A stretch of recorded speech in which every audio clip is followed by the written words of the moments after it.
Hi friends, ఎలా ఉన్నారు? తోటలోకి వచ్చాను మళ్ళీ. మా పెదమ్మ అయితే వంటలు చేస్తుందని తోటలోకి వచ్చాను బర్రెలు తోలుకొని. ఇదిగోండి చూడండి, అక్కడ ఒకటి ఉంది, లోపలికి వెళ్ళిపోయింది ఇప్పుడే. ఇదిగోండి అక్కడ కార్నర్లో ఇంకొకటి ఉంది, కానొస్తుంది. పక్కన వెనక దాని తోడ ఇదిగోండి ఇంకొకటి వెళ్తుంది.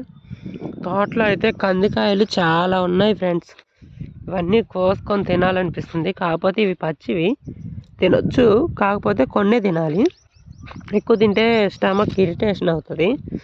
చూడండి అసలు ఎండిపోయాయి కూడా. వీటిని కొంచెం కోసుకొని తిని కొన్ని ఇంటికి తీసుకెళ్తా. చూడండి అసలు ఎంత బాగున్నాయో పచ్చిగా. ఉండండి, నేను ఒలిచి చూపిస్తాను మీకు. చూడండి అసలు ఎంత గ్రీన్ కలర్లో ఉన్నాయంటే అంత గ్రీన్ కలర్లో ఉన్నాయి. టేస్ట్ మటుకు చాలా బాగున్నాయి. చూడండి ఎలా ఉందో చూసి లైక్ చేయండి, ఒక కామెంట్ కూడా చేయండి. వీటికి అసలు మందులు కూడా వేయలేదు ఫ్రెండ్స్. ఒకసారి చూసారు కదా ఎలా ఉందో, మీ ఊర్లో కంది ఎలా ఉందో లైక్ చేసి కామెంట్ చేయండి.